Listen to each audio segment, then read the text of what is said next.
Check this out. Welcome to BLPA Big Show. Hockey sports, life for the adult athlete. Yeah. Powered by the Beer League Players Association. Better follow me. Follow us, the BLPA, on every social media outlet. Follow the crew on Twitter at Nicker Jones. Let's get it. Here we go.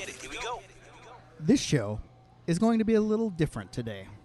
Welcome to the greatest hockey show in the world. Welcome. I don't know if you know that sultry voice. We don't have Jason today, but so we're going with the Jeff Peggy Power Hour. Jeff Peck, what's going on, my man?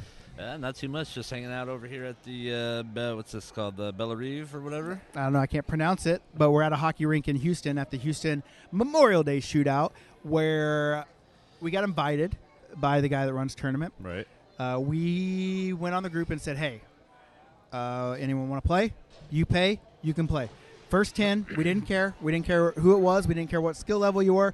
We didn't even know what division we were going to be in coming here until he sent us the schedule. Right. And even after we had the schedule, we didn't even know who our team was. Right. So we got down here. We're 3-0, surprisingly. Somehow. I mean, how yeah, we'll get to that. How often does it happen that the BLPA teams are 3-0? It's not very often at all. I think this may have only happened one other time, and I'm honestly were we 3-0 in Vegas? Didn't you tie one? I don't recall. We may have. Well, I know that you beat the team that said they were the best team in the tournament, didn't make the championship game. So, but we're sitting here. We're on Championship Sunday here in our game's not till 6 o'clock. We're the last game of the tournament, and we got to put on a show for the folks, Jeff. We got to put on a show. Holy shit, it is loud. What is going on here? But it's been nonstop. The fans here are absolutely crazy in Houston. I have never seen so many fans at beer league games in my life. I've seen them on TV. Like there's like a bunch of tournaments in like northern Canada where they do like big cash prizes where the team wins like $10,000 and they pack the barns for those things. But we're not winning $10,000. No. For that. No. I wish we were. And they're loud fans too. Yeah. Didn't you say there was like a whole it was like soccer chants? Oh, bud, they were over here singing the whole time, chanting. It was crazy earlier. That's insane. Hey, before we get any further into this thing, I always forget this, especially when Jason's not around. Jason's on a cruise, by the way. Lucky fuck. All right. This show is brought to you by HockeyWolf.com. Ow, ow, ow, ow. Peck, you got to, bud, if you're going to step in the chair, you got to do the Hockey Wolf howl, bud. You want me to do the howl? Yeah, let's hear it. Oh. All right, well, start it over. Do it again. This show is brought to you by HockeyWolf.com. Ow, ow, ow, ow, ow. ow. Ooh, nailed it. That was a good one, Peck. HockeyWolf.com. Hey, beer leaguers just like you and me, they're trying to make the game more affordable. They got really good prices on gear. They got some badass skate gloves. I'm not a CCM guy, but if I was, I would be ordering from HockeyWolf.com. Yeah, I saw Jason's Ohio ones the other day. They're actually pretty nice. Yeah, they're pretty sweet, eh? And they do team sales, they do jerseys, they do all that good stuff. And if you have, they do a lot of our screen printing as well. So anything you need, Hockey Wolf can take care of you. So go check them out, HockeyWolf.com. Ow, ow, ow, ow. Ow, ow, ow, ow. I hope I can't hear it in my headphones. I can't hear the music. So I'm hoping that the music is not going to. We got some girl on our team. She's a real piece of shit. We're going to call her Susan. And Susan just came in and looked over here at us and then gave us the dirtiest look. That was a stink eye for sure. Hey, Susan, come over here for a second. We're going to get her on the microphone. She's carrying a big cock in her ham. Susan, we want you on the microphone here. What's happening, boys? You got to talk in the microphone. We're doing a podcast. Oh, are we live right now?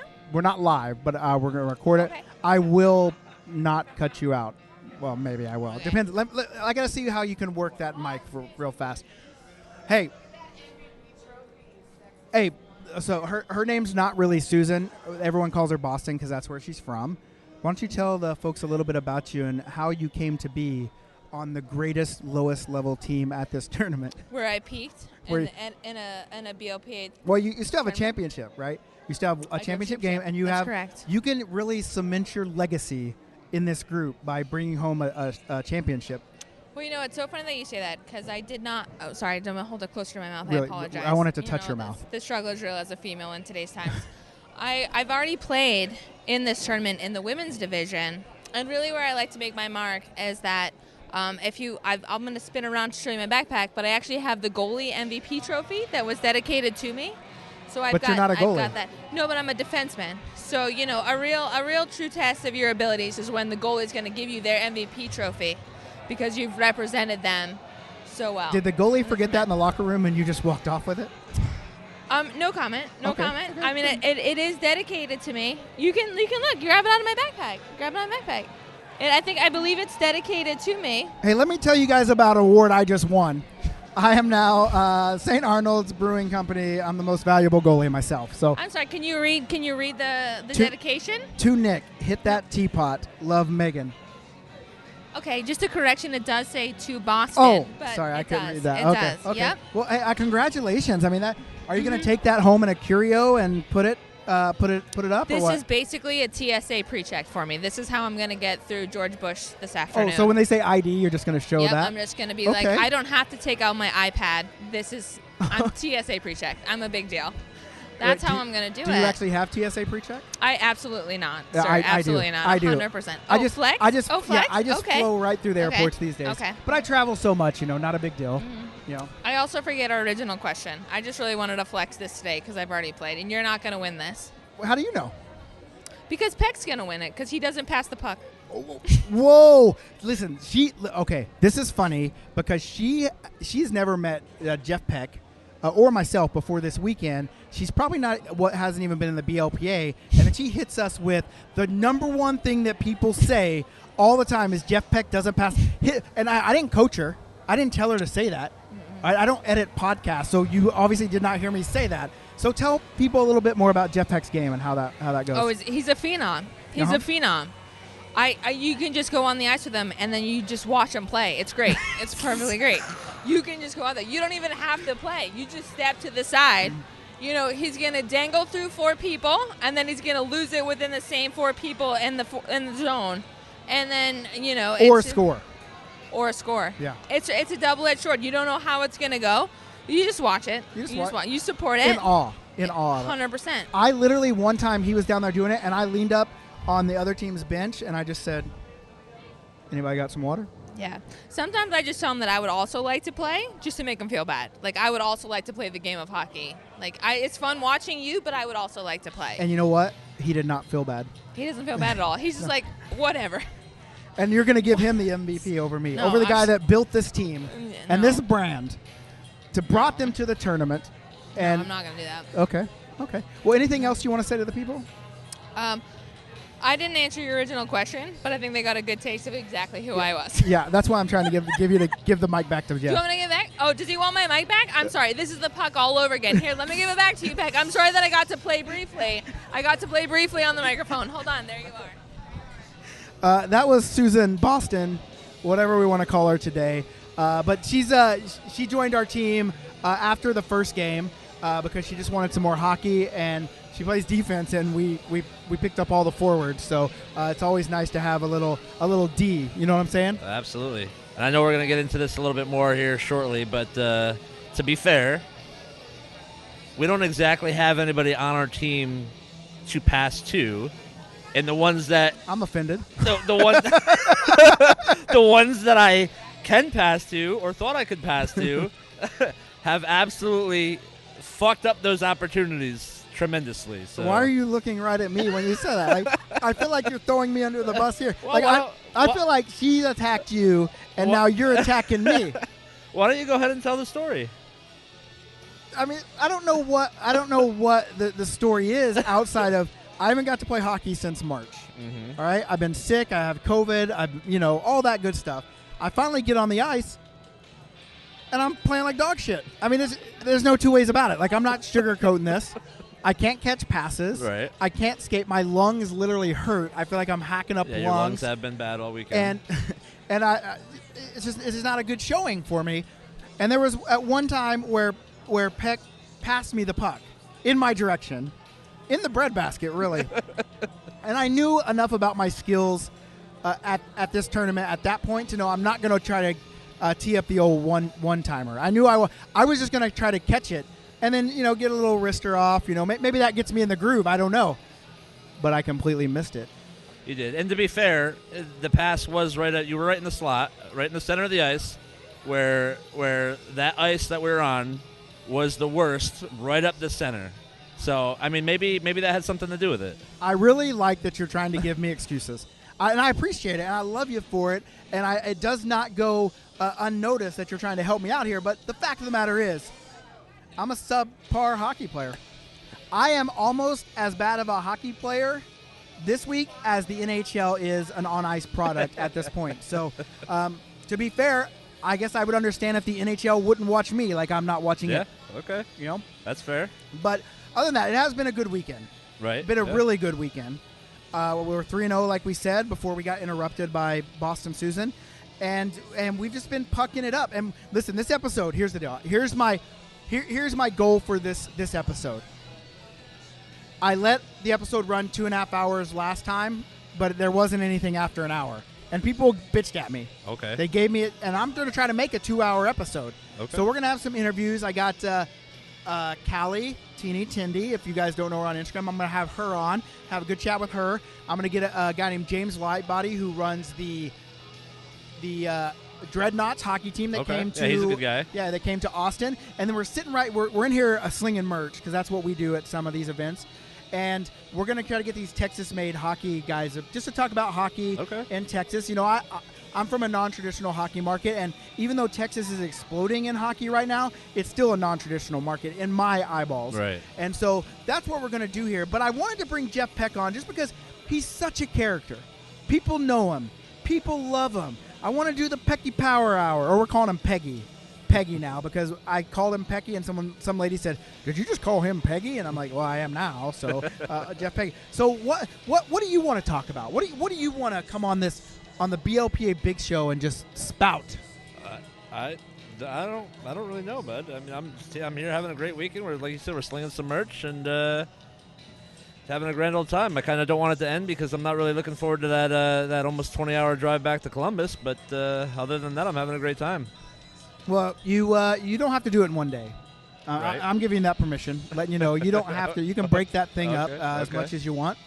And I think that there's I want to talk a little bit about this tournament because we obviously at this point I'm only doing the tournaments that we put on, the BLPA puts on. Right. And so I haven't got a chance to go and experience someone else's tournament. I haven't got to for the last 3 years. Right. And you know what? It's been fucking awesome. Oh, this is all the time. Not having to do any of the work and just getting to sit back and look and watch hockey, bullshit with people, and not have to be like, well, I got to go run over here, or oh, this guy's going to come up here and yell at me because his team's in the wrong division, has been fucking outstanding. I could tell you were enjoying it on the ice yesterday when you were giving the ref shit. What? I would never. What did I do? What? Well, you were shit talking the ref. How? I don't remember some of the things you were saying, but the thing that really got me was after you were shit talking him, you lined up at the face-off circle, took the face-off, the puck ends up at the ref's feet. You're sitting there digging at it with the player from the other team. Probably went on for about a good 15, 20 seconds before he told the ref to get the fuck out of the way. And then he did, and I got the puck and I went the other way. He did, and then him and I stood there laughing about it afterwards. He said, "I really love that guy." And here's the deal. I was chirping him, but it was well-deserved, okay? Because here's what happened. There was an icing call, but the goalie came out and played it. Yep, but then he called it icing anyway. Yep. And I said, it's fucking icing. He came out to play it. He goes, behind the blue line, or behind the red line. I'm like, no, he skated forward 3 strides and got it and played. He goes, no, that's icing. And I'm like, that is not. And he goes, you're getting NHL rules confused with USA hockey rules. And, I can't really argue the rules because I don't know the difference of the rules. But then I looked at him, I said, then where the fuck is your USA hockey patch, bud? Well, not only that, I mean, you stopped following the NHL, so... Yeah, I don't know NHL rules. Fuck the NHL, bud. But I didn't give it.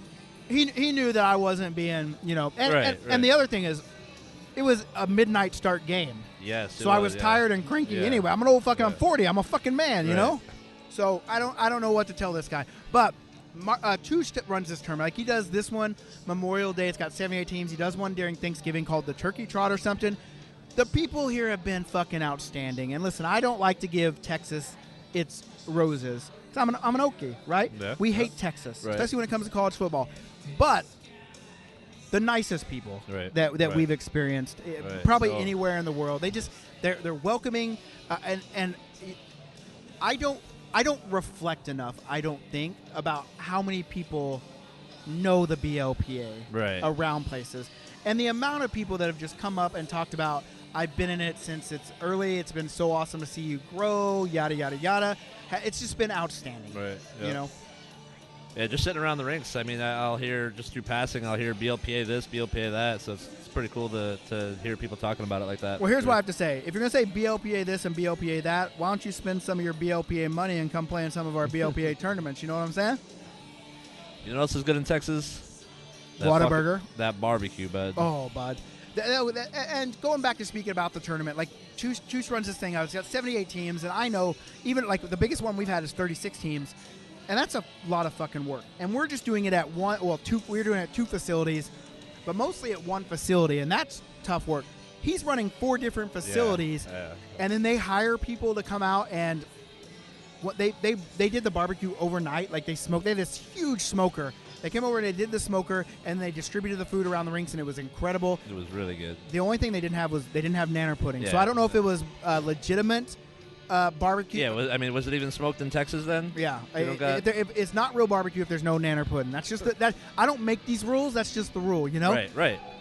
And then they had another guy that made jambalaya, homemade, like tons of jambalaya. And you didn't try that, but I didn't. you saw me mowing on it. I did, and I'm kind of glad I didn't try it because why don't you tell us how your stomach was feeling this morning? Hey, let me ask you a question.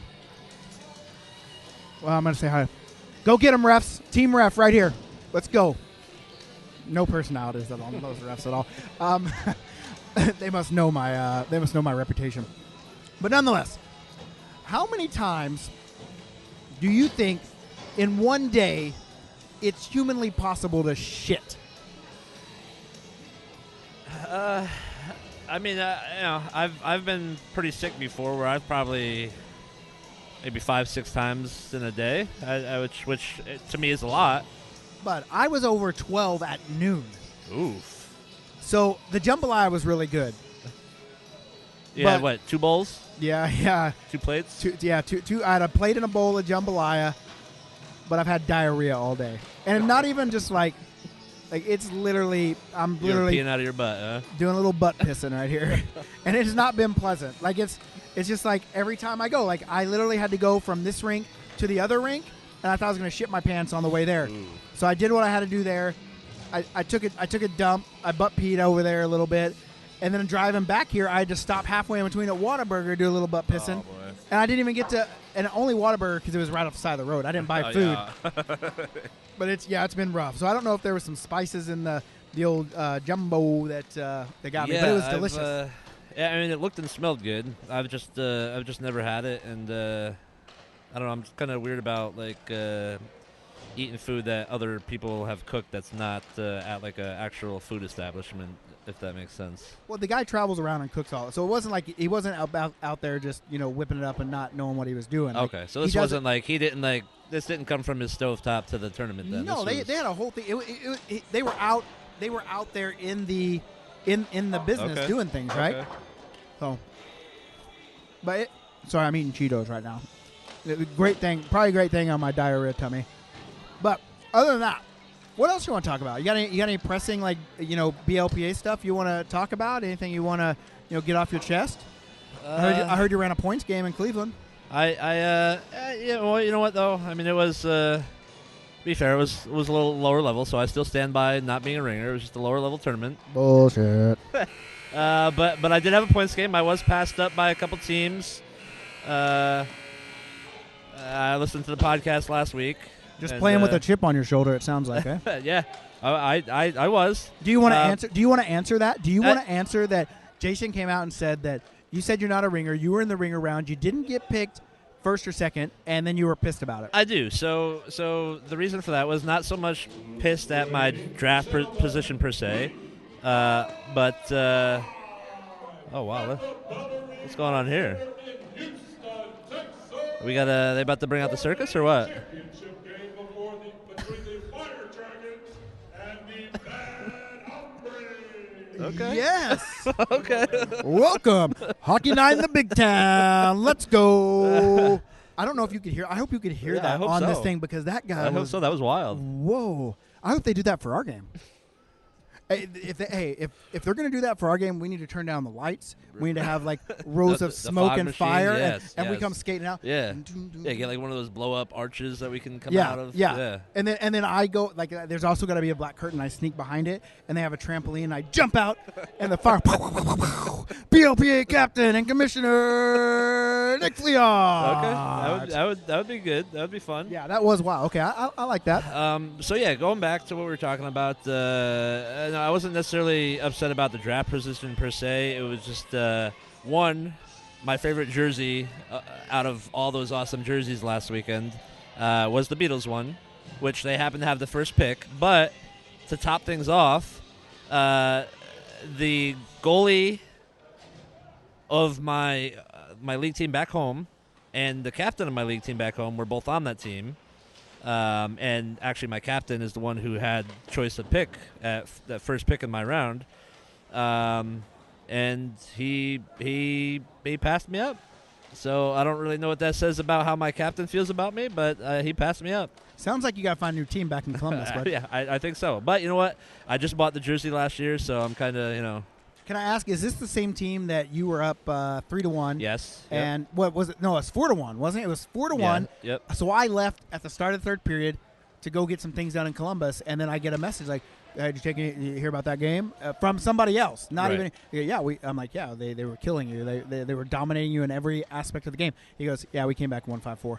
I'm like, what? Yeah. Oh Yep. boy. That was the team. And mind you, we were the first place team in the division, and that was the last place team. And you guys are like sponsored by the same group, like. Correct. Yes. Yep. So Mr. Mulch is the company that sponsors them, and then our team was just kind of a branch off of that team, and we're named Mrs. Mulch. Well, you know what? Shit happens. You find maybe start your own team. Start a team BLP right there. Yeah. Hey, you know what? Maybe I'll start up a Columbus Vibes or something. Well, I mean, hey, you gotta do what you gotta do. I've never said anything about starting a league in Columbus, so I don't know anything about it now. But Yeah, I don't. That would never happen. okay, I have said something to them about doing And they it. told you to fuck off, didn't they? They were way more respectful and tactful than, "Hey, Nick, fuck off."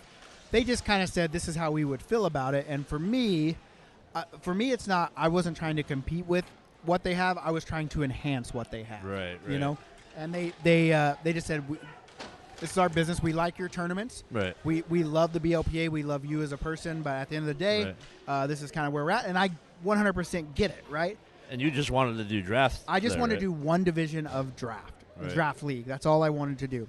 So if you're out there and you think your rink would like to have the BLPA to do draft division, I think it would be cool to have like way more of a social league than just a competitive Right. what you would normally see. So that's what Right. we're trying to get in. We're working on it with a couple other facilities, but I got one question to ask you. Okay. In all your travels, Jeff Peck, he drove the RV with me a lot and by himself. He now drives the trailer around when we need it places. In all those travels, what's been the most favorite place that you've gone to? I mean, are we strictly talking about just places I've driven, or just any BLPA location so far? Within your within your driving, like just on your journey.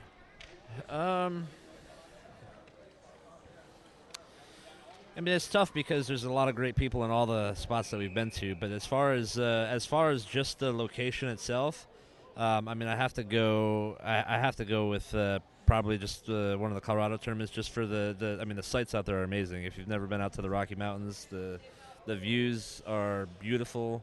There's some pretty cool people out there as well. But as far as just the surrounding area itself, I think I definitely have to go with Colorado. Yeah, I'm a big fan of Colorado for sure. What's been your favorite? Okay, that's the spot, Colorado. But what's been your favorite tournament? My favorite tournament? Well, I like a bit faster paced hockey, and I think Boston the past couple of years has probably been our fastest tournament. So I think the most fun has probably been Boston the past couple of years. Yeah, that's my favorite city. Like, I love going to Boston, Yeah, just in general. Like, I love the vibe. Right. Maybe we'll try to Boston vibes. I don't know. Yeah, I'm just not a big city guy. That's what it is for me. We don't play in the city, but you know. Yeah, but I just like there's just so much stuff to do, and like as a history guy myself, Right. you know, I like that stuff. You can always find a different place that the foundation of the United States was built here, and it's just kind of Right. cool. Like, hey, am I walking in the same place George Washington was walking? That would be cool, right? I mean, it's just cool stuff like that. Yeah, that would and be so, cool. I think I see old James over here. Are you ready to go, James? All right, I'm gonna have. Can you just trade him spots real quick? Absolutely. I'm gonna get back with Peggy here, or Peggy. Sorry, Peggy. I'm gonna get back with Peggy, but I want to bring in James because he's actually running the tournament at this rink, so he's got limited time. So I'm gonna bring him in right here. First off, James, thanks for being here and running the tournament, but also coming on with us. I know you're busy. Anytime, Nick. So again, this is James. I've already kind of introduced you on the front end, but why don't you tell people a little bit about you and the team that you run? I know you're a big deal here in the Southern Texas hockey scene. I don't know if I'm a big deal, but my name is James Lightbody. I run the Texas Dreadnoughts Hockey Club down in Houston. Okay, and tell what's the because I know it's a big charity thing and it has some military vibes with it. So why don't you tell us a little bit about that? So we are affiliated with the Battles for Texas Foundation, which is the last remaining World War I, World War II battle, actually U.S.-American warship that fought both in World War I and World War II. She's in a museum right now. She's been in a museum since 1948. So we're actually affiliated with them and a lot more other companies down in Houston. And so what do you guys just raise money to kind of help them with what they're doing in terms of perseverance? Yeah. So that's what happened. That was the kind of deal is, hey, let's make this team, and we just turn around and make it all about the ship, raise awareness. When I started the team, not a lot of people knew about the ship. After that, it's been blowing up. So all of our jersey sales and merchandise go towards restoration of the ship. So what got you into that? Like, are you from a military family, or do you just like the museum? Like, how did you get into the? So, I'm not from a military family at all. I mean, my two grandfathers served back in the Vietnam era, but I just started volunteering in 2009 with the ship, and just kept it going. I was under the foundation since 2013, all the way to present day. I love it. I mean, that's what my career is now.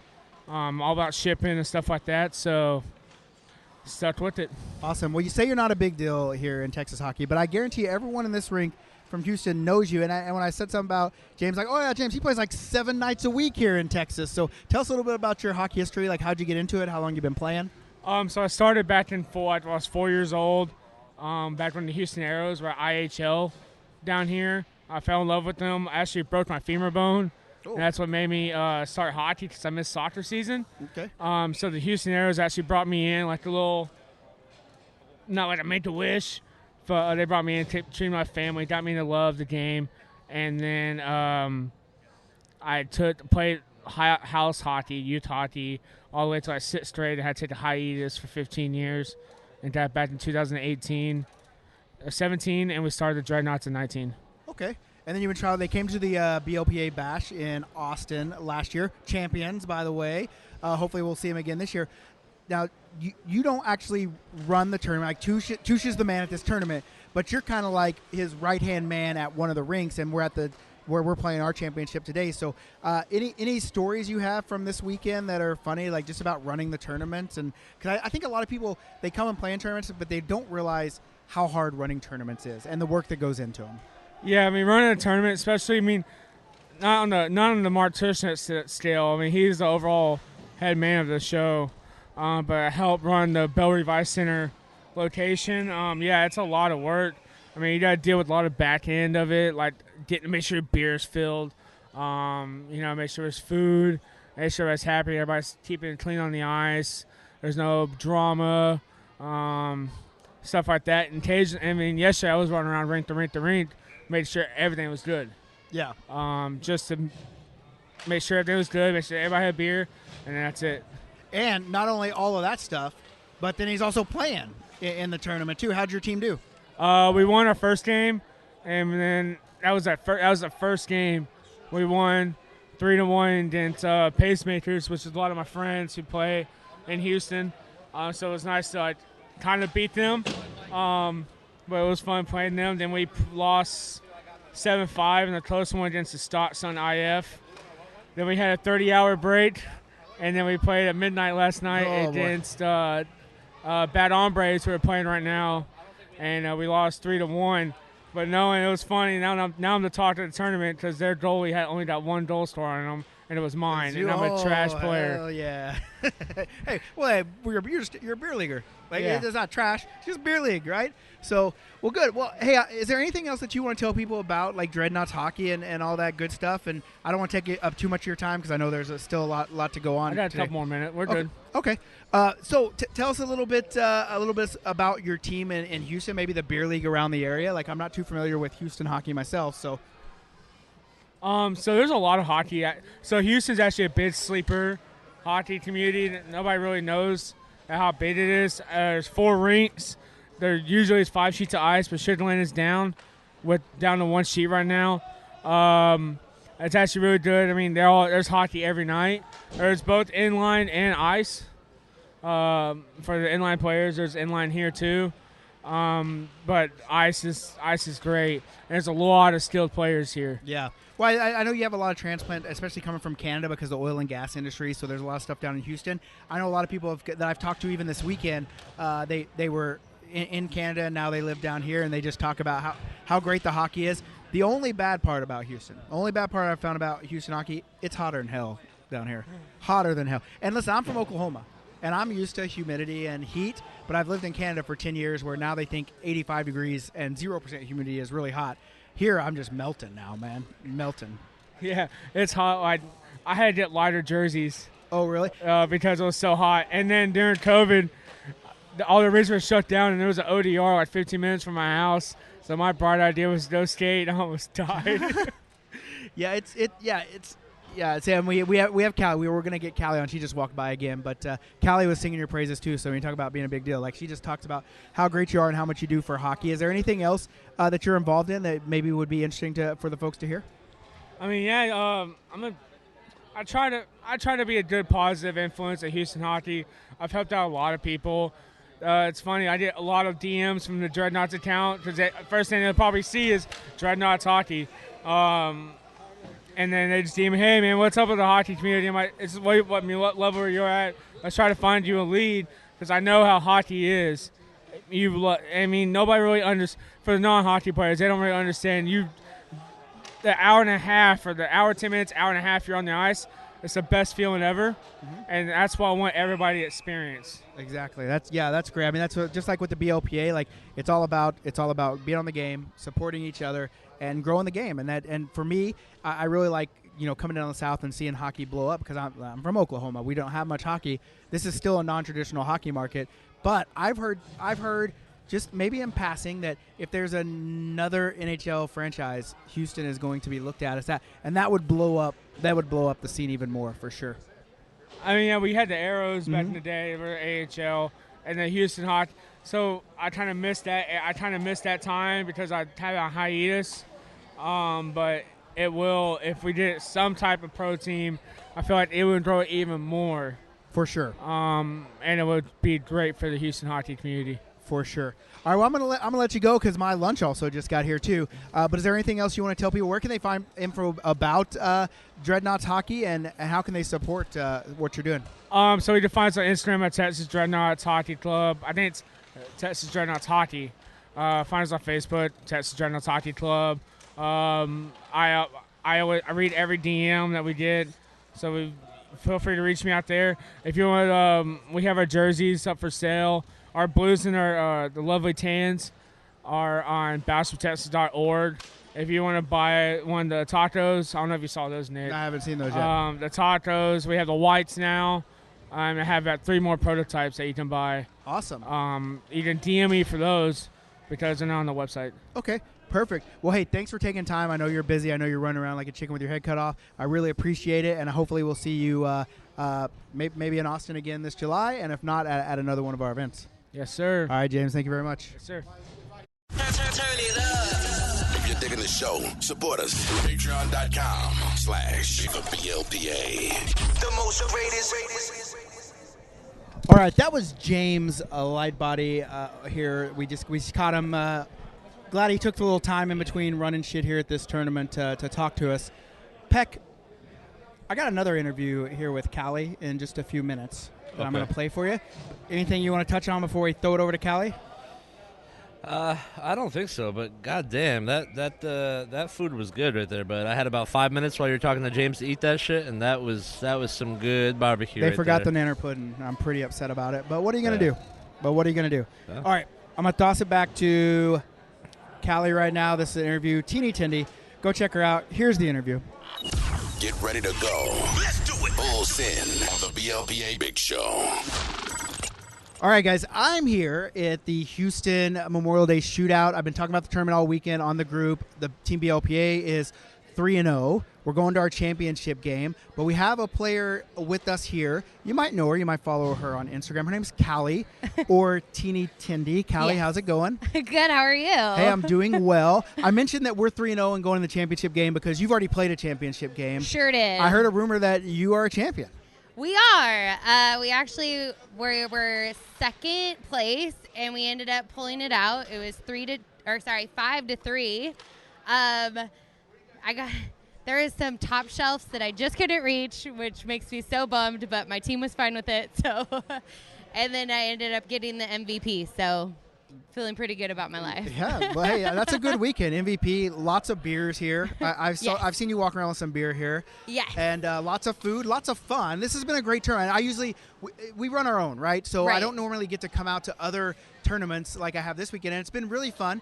Kind of relaxing, not having to be in charge not of everything. having to run everything. And getting to see people. Now, I followed you for a long time. Like, I've been doing the beer league stuff for a long, long time, and I've been following along with your antics. So it's nice to finally get to actually meet you in person. I know. It's like I was saying, like with everybody that I keep meeting here, it's like I know you online, but I don't know. Is it cool that we like hug? Do we?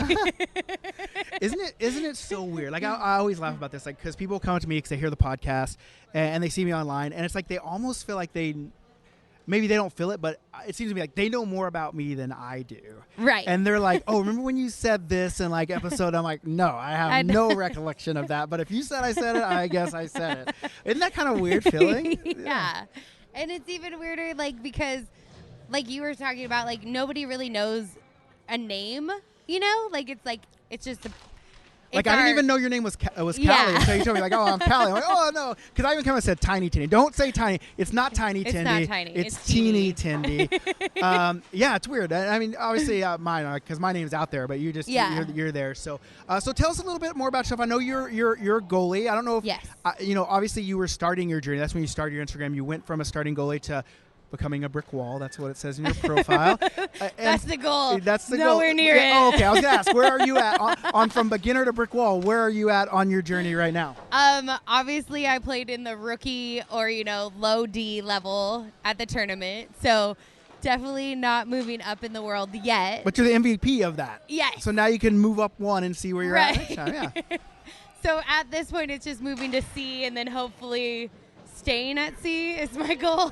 Do you skate out too, or you only do I the do, Tindy? but I am awful. My stick handling, because I'm so used to, I've been working so hard to become a good stick handler as a goalie, because they say that that's the one thing that will show you any good goalie is if they can stick handle or not. So I've been practicing so hard that when I get a real stick, I'm like, this is too easy, and I just feel like it's weird. But I can skate, and I'm fast, so I can get there, especially when you take off the goalie gear, because it's a lot. Oh, for sure. Like, I put it on, and I felt like, I think, and this was years ago, when people were like, oh, if you're going to talk shit about goalies, and I just do it as a joke, goalies, don't take offense. But I remember I put on the gear, and I posted myself, and then the next to it was like that scene in Ghostbusters where the Stay Puft Marshmallow Man is walking around the building. That's how you feel. That's what I felt like. I'm like, 100%. can I get through this door? Like, what's going on here? So I definitely feel, I would definitely see going away from the goalie gears, you'd feel way faster. Yeah, and I practice on and off the ice, so getting from my knees onto my feet, practicing, jumping up and down all the time. And it's like when you add that 20 or 30 pounds of gear, depending on what you like to wear, it just feels so much more bogged down. And how sweaty you are. Yeah. Because the sweat can that add another too. 10, right? I think so. It's like I don't understand. Like obviously, when I take my player gear, I travel a lot, right? So I'm always like, okay, my player gear right now is 39 pounds. Yeah. But I know I'm like, what? Do I have to dry it out? Am I going to get that 10 extra pounds of sweat because it's so wet?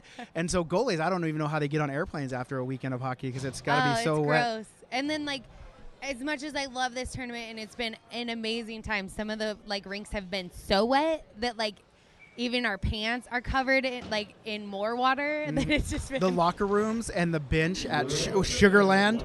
By the way, we're at the tournament at Championship. That's why you hear that in the background.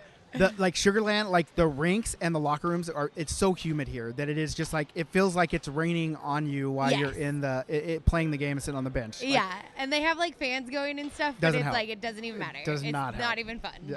So tell us a little bit more about, just the Instagram, but I know you also do some personal training and you do your own podcast. So why don't you tell all the BLPA folks out there a little bit, just more about yourself, how you got into the game, all that good stuff. So I originally started, I've been a Sharks fan since before they were actually the Sharks, before they had a name.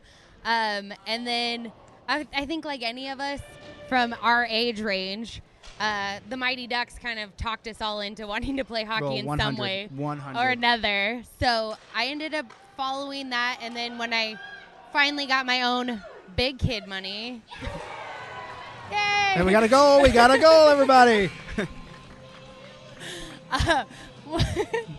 When I finally got my own big kid money, I don't know if that's gonna work. No, it'll work. You can hear a little music, but we'll make it. We'll make it. When I finally got my own big kid money, I finally was like, all right, I'm just going to go try it, if nothing else. And then I ended up in Southern California. You only get 3 days of, like, the learn to play. So, like, I was like, okay. So I did it. And then one of the coaches was like, you're a really good skater. So do you want to just try to play goal since we don't have any goalies? And I was like, sure. So they gave me like some busted gear and I loved it. So I ended up going to Play It Again, like a secondhand sports store. And I ended up getting my own. And it was some kids' hand-me-downs because, I'm small enough to fit in, the intermediate level. For sure. Which actually is awesome. So then I started playing. That was about three years ago, so 6 seasons now. Mm-hmm. And then I just started the Instagram just to kind of show myself my journey. Mm-hmm. So and it's really cool. Social media is such a double-edged sword. Like, obviously, even like the BLPA and my company is like, you live and die by it, right? Yeah. Because it's so hard because you have to connect with people to make them interested, invested in your brand. But you take so much shit for doing it. And that's one question whenever you said, hey, you want to come on my podcast or, can I be on your podcast? I wanted to ask you the question, like, how much shit do you take? Because, let's be frank, your posts are way more different. I mean, you're an attractive girl. Right. And you're a physical trainer, so you're showing off all that stuff. So, right. Fellas, she's got bikini photos on her Instagram. I'm just telling you.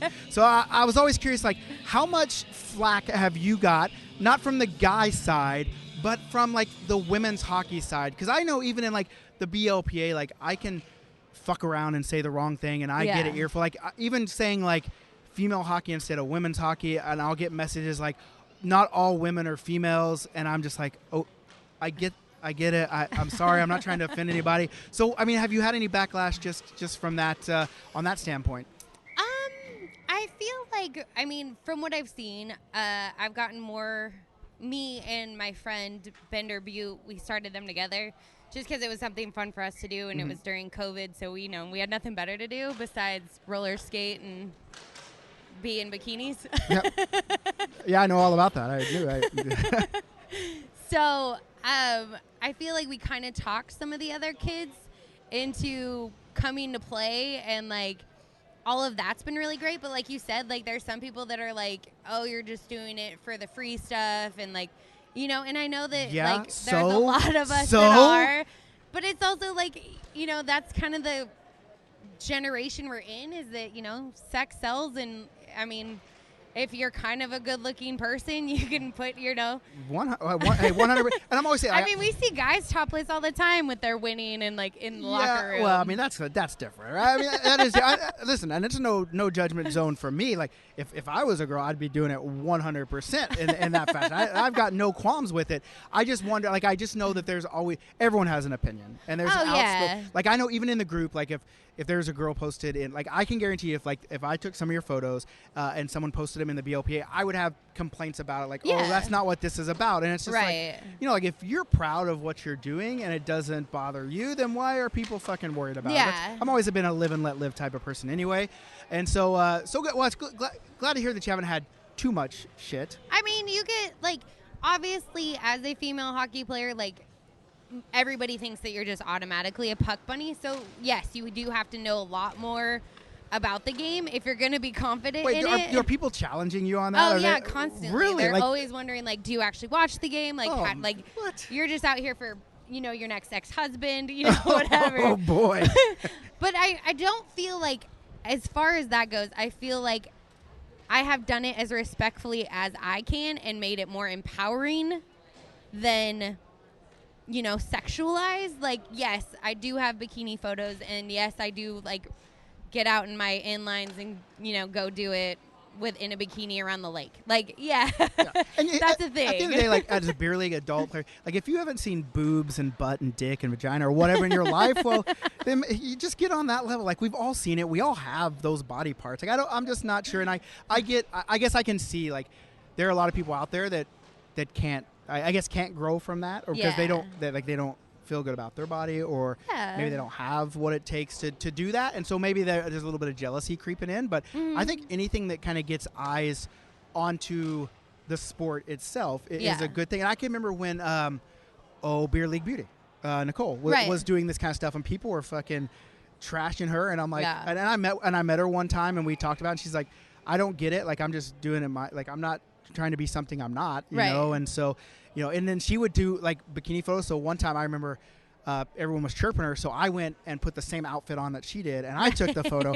I didn't get near as many likes as her. No, I don't understand why. I mean, I feel you got like a great body. I know, I barely bought. I mean, that's a beer leaguer. Like, what am I going to do here, right? I mean, I'm thinking about making the BLPA calendar. It's just going to be a bunch of guys like me just hanging out. Let them know. Like, we'll raise money for charity or something. I don't know what charity it'll be, but that's what we'll do. We'll get you in it.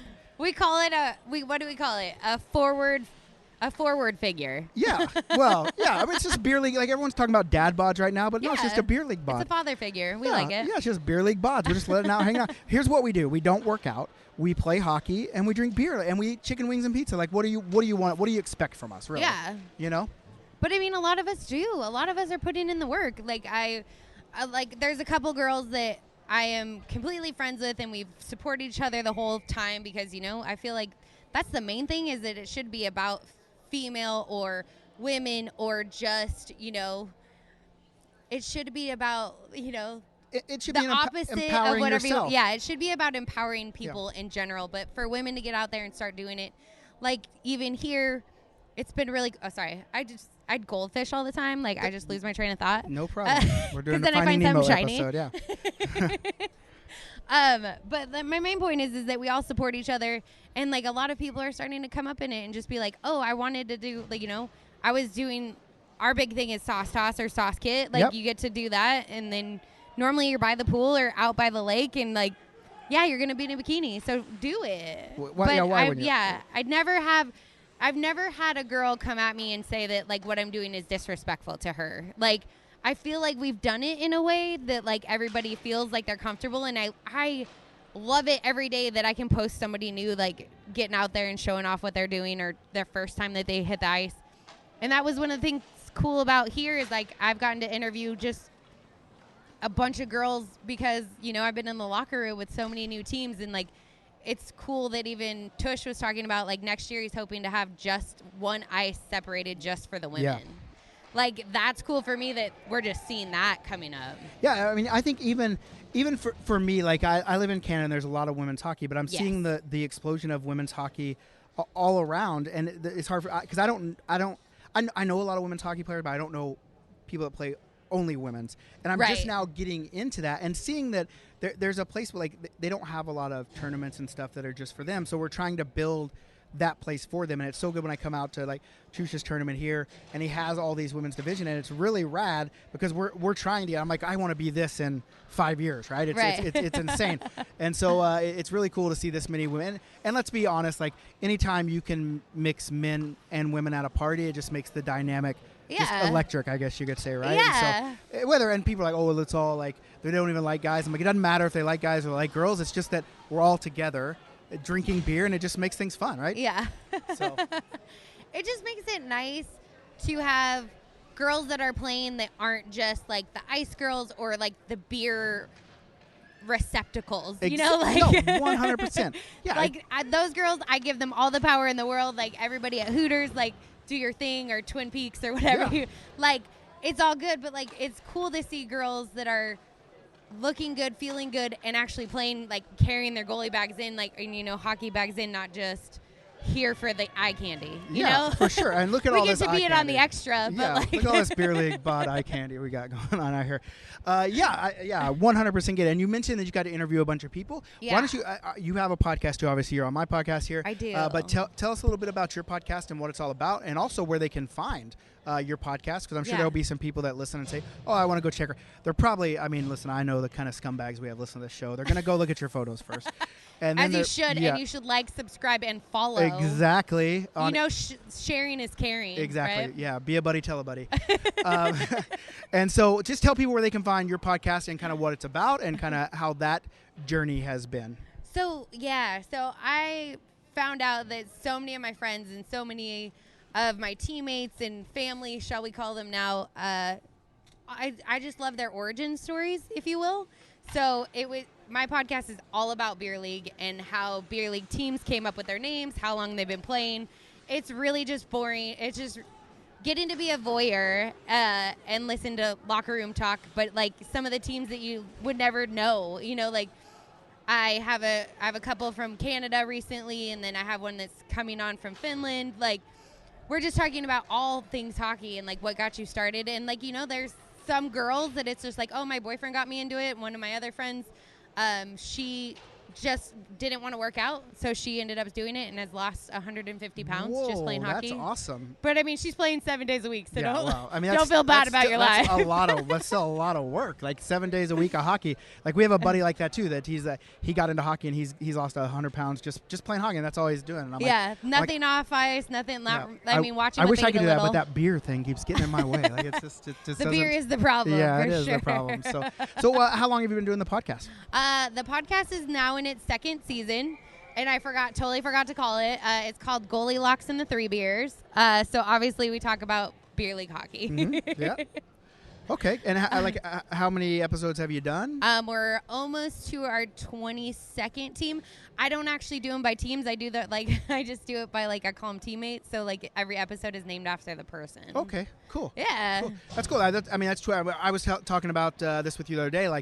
You're like, oh, we're kind of small, and I'm like, well, you're 24 episodes in. Yeah. I've been doing a lot of podcasts for 6 years now or so, and I told you like a majority of podcasts, they're gone after 7. So I didn't you're even know over that. you're over It's triple that. mind-blowing. So yeah, so it's really good, and I think it's cool because I started there too, right? I started at a place where people would ask me, and I'd be like, "Oh, it's not that big," and it's like it is big. If more than one person listens to you, it's big. Like that's like people don't understand how hard it is to get people to come in and connect with you, and I think it's cool what you're doing. I really like it, and like I said, I've been following you for so long that it has been great to meet you. And I wanted to do it indie, so I don't have any of the big sponsors.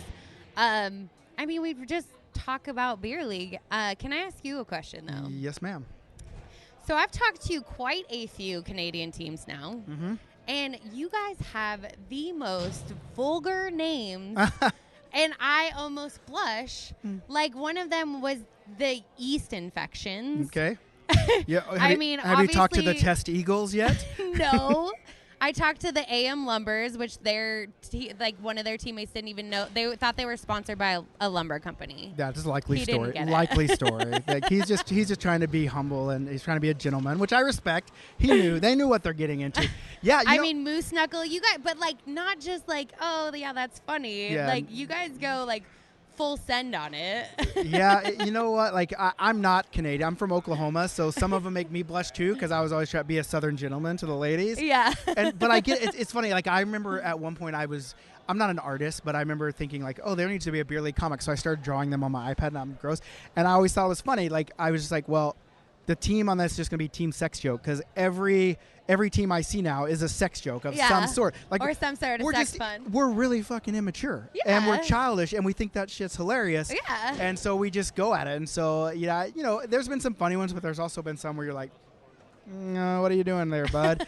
And actually in Calgary, they started doing, if you play in the city rink, the leagues won't let you use those because the city will kick you out if you have, because they've got kids and stuff like that, and who wants to see the kids running around and go, oh, I want to watch Test Eagles, and so it's just yeah. I mean, what's been your favorite name so far? It's been a toss up. The Roosters obviously is funny and their like logo is great. But there's one that I just interviewed that. They're the 2-drink minimum, but they couldn't be that, so they have to be the 2-drink.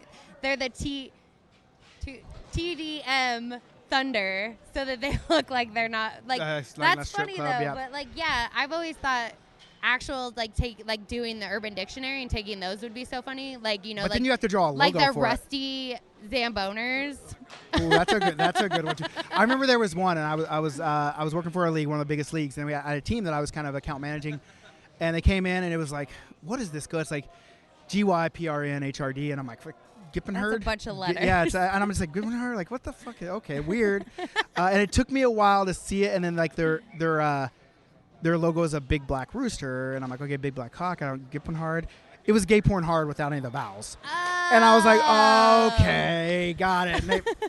And of course, they were all like 69. It just is what it is. It's fun. I like but I like when they can do like the creative ones and they make really funny logos that aren't dirty, but they're never dirty. Would know, yeah, that's the ones I like. I can't think of one on the top of my head, but I know I've seen some in the past. I'm like, yeah, I like that. I can get with that. But the Urban Dictionary, we should just start one. Like, we'll start a team, me and you, and we'll find the dirtiest Urban Dictionary and then find an artist just to make it. Or we do draft experiences, so maybe we'll just do one of those one time. It'll be like the dirty sex joke draft or something. We just can't do it in Canada. No. Well, they're all taken up there, obviously. So.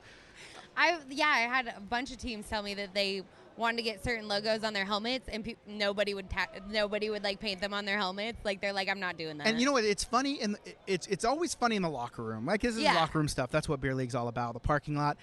But I think that there's a line that should be drawn between, it's hilarious and actually making some of that shit happen. Yeah. Because, if you see, like, those guys and they're walking, you're like, like, they really did that? Okay. Like, it's funny, but they're actually wearing it and proud of it is what's weird. Like, really proud of it. Yeah. Like, you would never, like, there's always that one guy on the team that wants number 69, not because it's funny. Because he's really proud of it. Like, he's like, look at me, I'm 69. He earned it. Yeah, like, I'm a 69er. You know what I'm saying? Like, it's like, come on. So.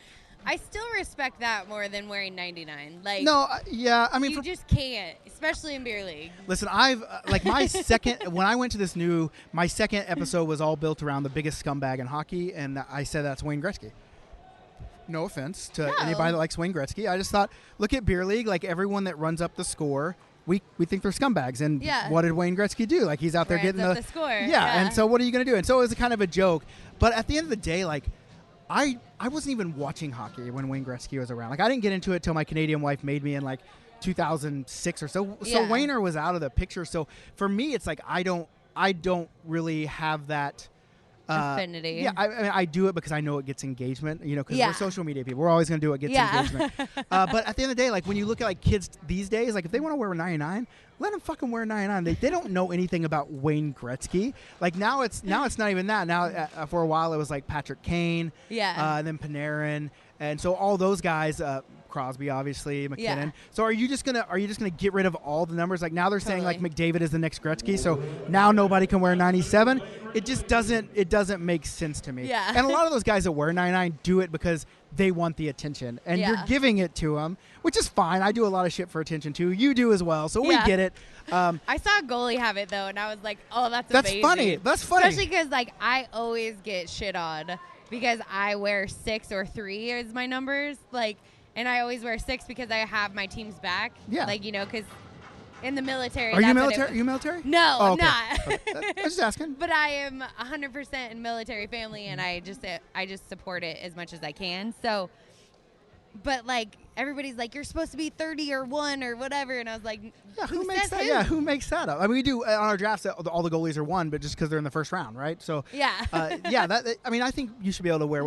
I'm actually more offended when people come out and try to do number 100, like a 3-digit number instead of Oh, a yeah. 99. This is not. And I'm like, this is motocross. like, yeah. What are you doing out there? Like, why 100? Like, it's the weirdest thing ever. So that's funny. So I mean, love the double zeros though, especially like if it's a girl because it's boobs.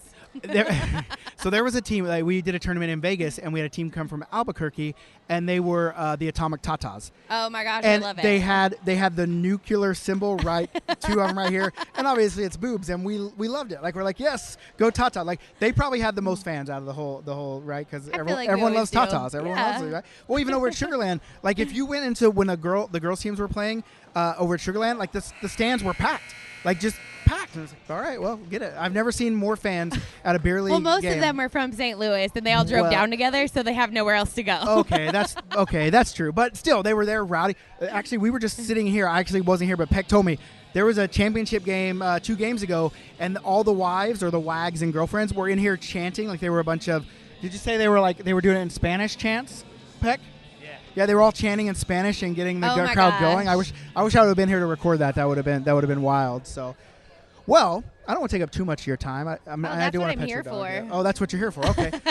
Well, anything else that you want to cover? Like anything that you think that beer leaguers would find important about you, or that you want to bring to the? I know you were talking about like goalie kind of charities and that kind of stuff. Let's talk about Yeah, that. so one of the biggest ones I work with, I'm an ambassador for Lift the Mask, which is the goalie guild, which you should read those books if you're a goalie anyways. Okay. But they give back to that and Headway.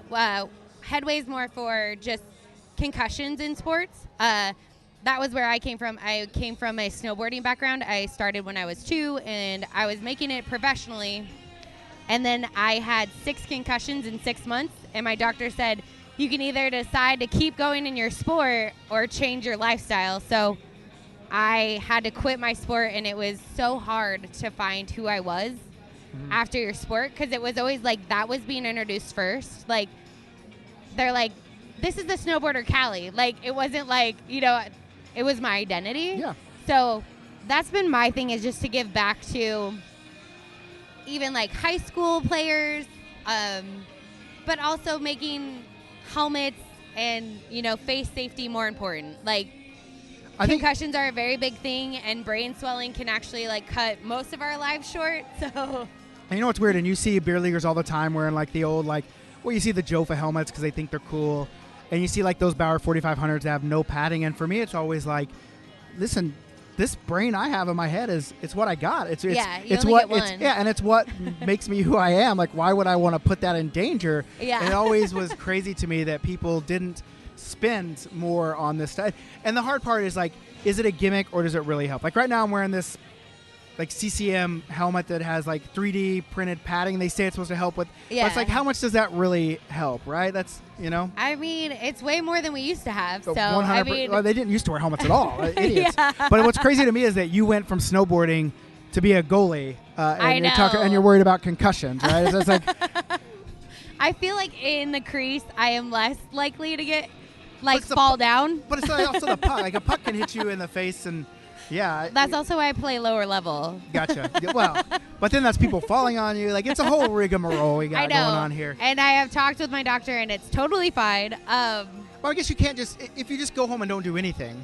Yeah. What life is that, right? So there's inherent risk with that. There's an inherent risk driving down the road, right? So I guess you just gotta weigh what that risk is to you, really. And I mean, I am so blessed that I ended up finding that, you know, personal training and helping people come back from strokes and, you know, sports injuries. And, like, I've been able to help a lot of people find their fitness journey, too. So, like, it's fun that I got to experience that, just because if I was a pro snowboarder, I'd probably be wasting money and getting drunk all the time. you know, because you only work, like, 17 months out of the year. So your main gig now is you're a personal trainer. Like that's your full-time job. That's what you roll with. Personal trainer, yoga instructor. Yeah. So that's why I'm so sporadic with what I do, just because I'm up at 5 a.m. and normally don't get home till 7 a lot of days. Yeah, gotcha.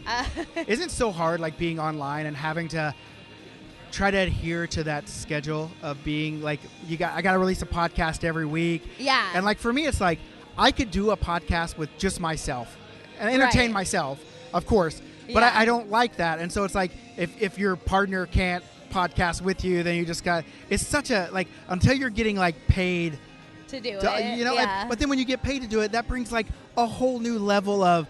Then you got to be professional. Yeah. Like we can't sit here and talk about tits. Well, I guess you can talk about tits and ass, but you know what I'm saying. Like you can't. You kind of feel like okay, if we're going corporate.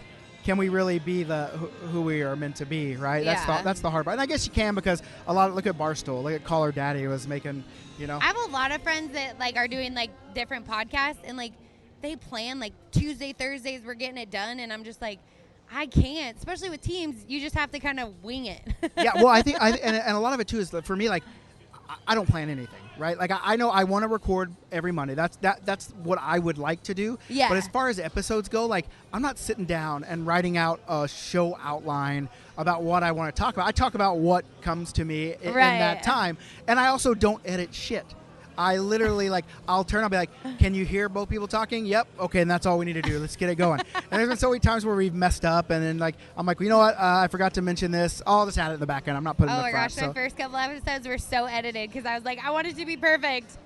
And then, you know, like some of the players would talk about like inappropriate things that it's like, do I want that to be my brand? I don't know if I want that to be my brand yet. Like, yeah, that's so hard because like at the end of the day, that is our brand because the inappropriateness is what makes beer league fun, right? Yeah. And the locker room, like so our show has always been an extension of the locker room or the parking lot. It doesn't have to be all hockey. Right. I mean, yes, that's where it was born, but for me, like the hockey is the least important part of what I do. Right. What I do is connect people that love doing the same thing. And then somewhere down the road, if you need help, you'll have people on that support. Or if you know, so many people have come to our tournaments and then they make family vacations with each other afterwards because they met. And so for me, I love hockey. I love playing sport. But the idea for me is that to connect the people first. And so it doesn't always have to be about hockey. It can be about, going to a club and getting plastered. Or it can be about going to a museum. Or it could be about food. It can be about music. It can be. It's just life, really, right? Yeah. It's kind of what we focus on. So, but it is hard to kind of keep the schedule as a social and you too, like, because your brand too is built on posting on Instagram and being that. Like, how do you keep up that schedule? Like, are you way more updated on that as opposed to podcasting? Like, are you like I gotta post once a day? What's your schedule for that? I was trying to do once a day. But when you get like a big kid job, after COVID, I feel like all of us were like, oh, this is a lot of work. Like, it is a lot of work. Luckily and no one for knows me, that. and like a lot of people know this, like I have like a scheduler. So like I actually have it scheduled in. So you have someone scheduling for you. No, that it's is just an big. app. Okay. I was gonna say, wow, you're big timing me right here. No. So like it's either that or like a lot of us, like I've taught a lot of people that you can save them as drafts, like be like, oh, I took this really dope photo and now I have it for later. Because you don't like, let's all talk about Instagram. It's not instant anymore. No, nothing. It's even like TikToks. Like people are like doing all these videos and I'm like, yeah, you do like 17 in a day. I was like, there's no way they're doing all that all on their phone and then post it. There's no goddamn way. I do video editing. I know, like there's no possible way. Yeah. But you know what? Like power to these people creating all the content, because yeah. nobody, Content like I was saying, creators are no joke. nobody understands how much work it actually is to not only sit down and think about the content, but then to post it and get it right and then market it. Like, that's what everyone thinks, that, oh, it's so easy. I'm a girl, I'll go start an OnlyFans and I'll be so fucking rich. Yeah. Maybe, but like, just because you have an OnlyFans and your boobs and feet are out there, that doesn't mean people are going to pay for it. There's so much other stuff. You still have to go out and put in the work and time. And so it's always interesting to me to hear the schedules of other content creators, right?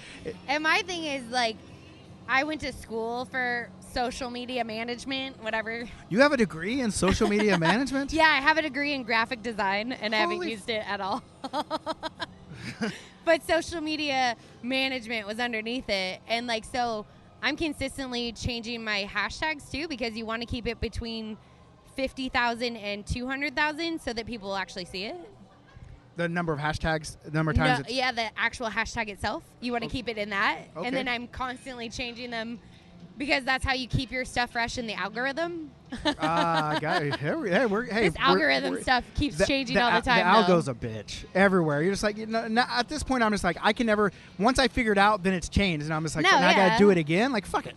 I mean, I've learned that you have to post stories every day and, like, hope for the best. What kind of engagement are you getting? If you post something now, like, let's say you're posting a photo, what are you saying? I need to see this many likes and this many comments. Like, is there anything? Like, what's a good?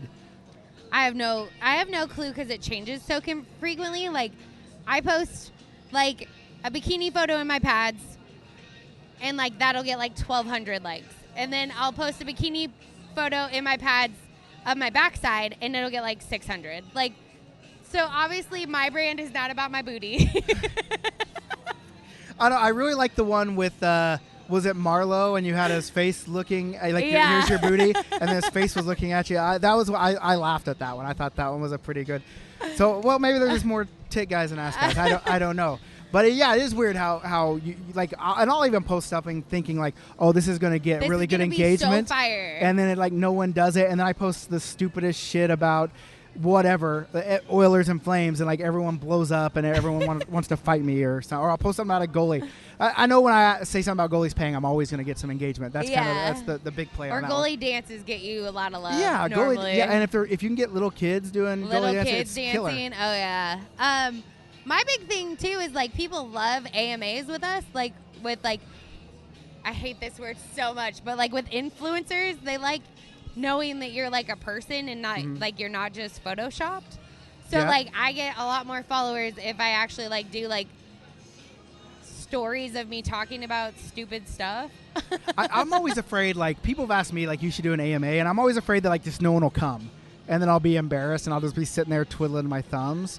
And so I've always people love to ask questions. People love, I mean, I've seen it with like, just with Goalie Locks and the 3 Beers. Like, I'm like, I don't even put my face on there too much. But like, if you do an AMA, people love to ask silly questions. Yeah. Yeah, they always try to trip you up too with ridiculous questions. And you're just like, but guys, you always get like, who's your favorite goalie? And like, or who's your favorite player? And like, for sure. What made you like that team? Yeah, that's I try to do like, I think the thing with me is like I'm so touchable at like online and then at events, and I think it's definitely that he's touchable. Please, everybody, touch me appropriately though. But you do have my consent. Everything's consensual. I'm all about consent. But I'm so touchable. Like at these events, like people see me, or my events, like I'm always there. And online, like I have this really weird hang up in my head where like if people spend their time to contact me, I owe it to them to respond to them, right? And that's such a hard thing because then, like, especially as a guy with a wife and a kid, like, they need to have that too. But I'm always torn, but like I'm giving so much of myself to these guys. Like, at what point does it stop, right? And then you feel like a dick when you don't respond for a day, and they're like, I responded to you, and I'm like, oh my god, like. And mine get buried. Like like the whole like requested thing. Oh, I don't if even. If I'm not following them, like.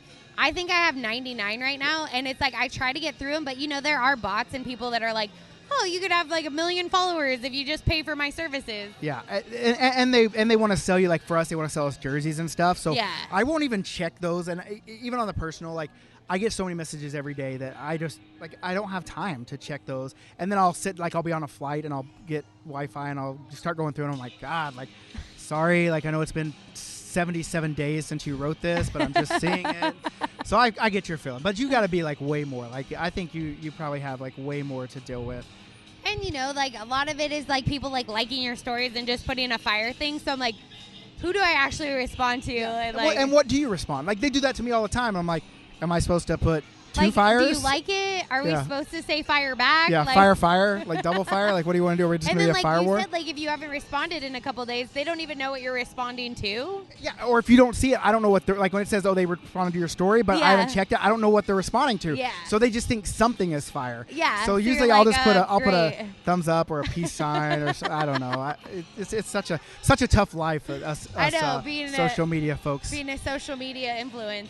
God, people always say that, and I'm like, I'm the furthest thing from. Me too. And my wife is always like, you know, you're not anything, right? I'm like, I know 100%. Like have no dreams or visions that I am bigger than some guy on the internet that posts about beer league hockey and runs tournaments. But people they're always like, oh, you're such an influencer. I'm like, I'm not. I'm just a random guy that really loves doing hockey shit. That's basically what I am.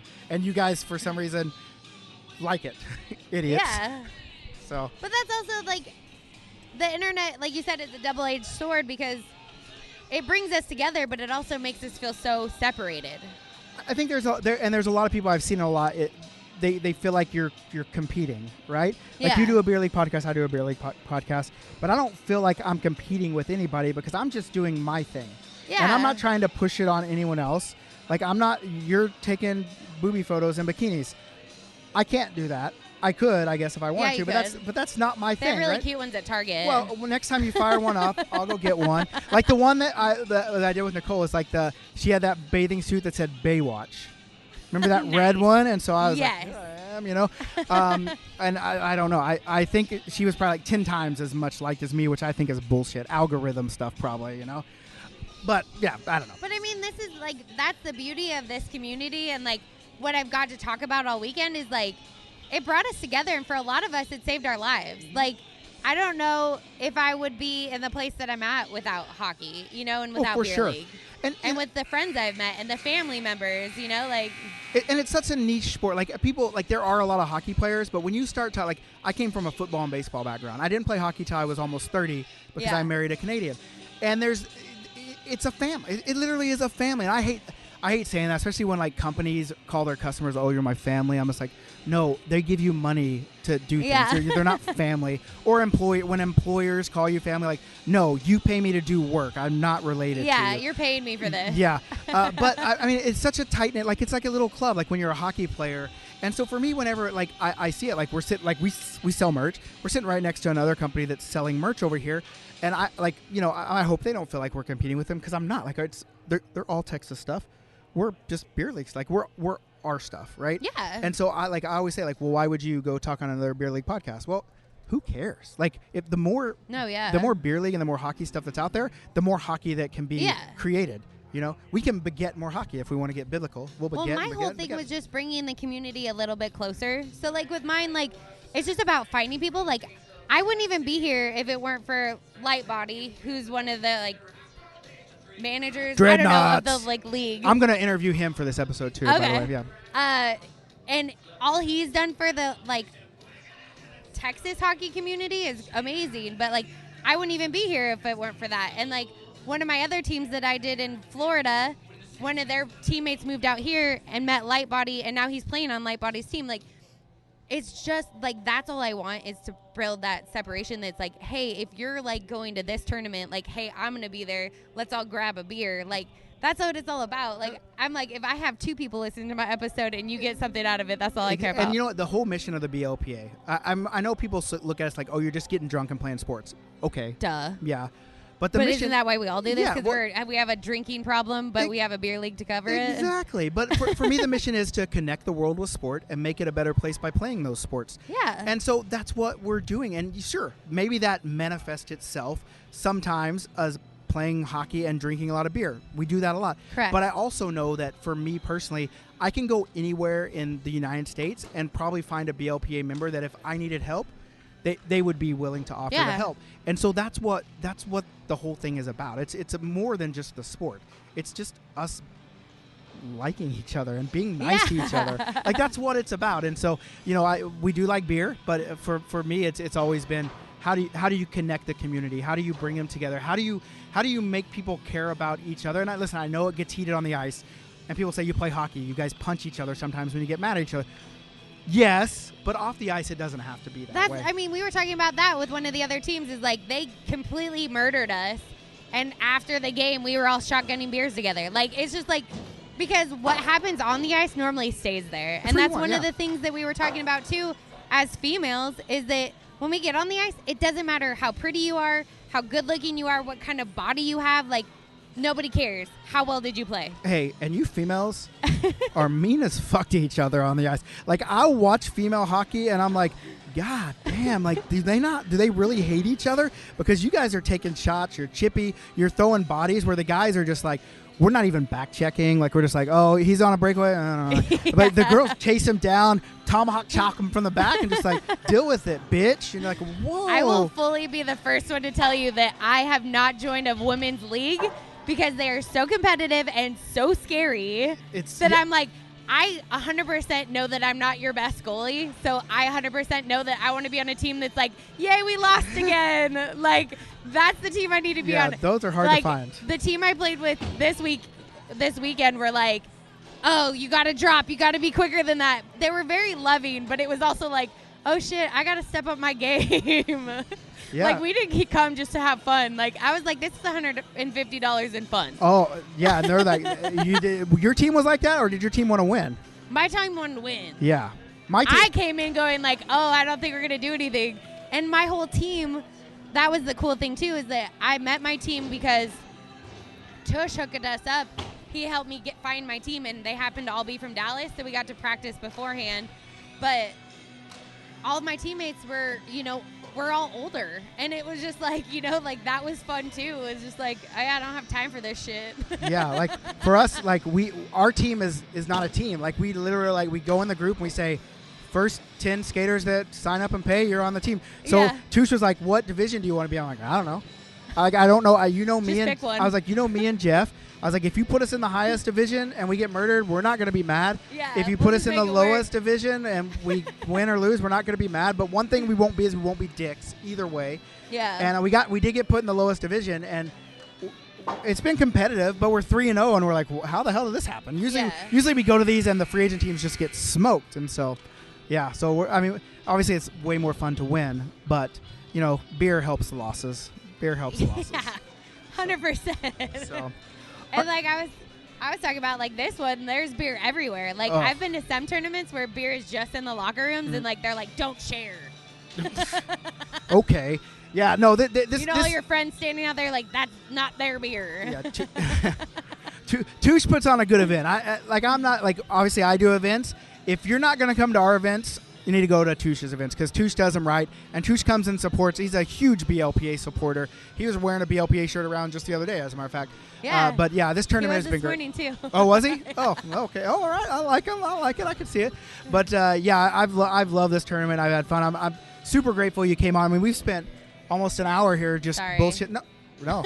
I got in trouble the other day because I did an episode, and I don't know what happened, but I dragged the intro into the thing.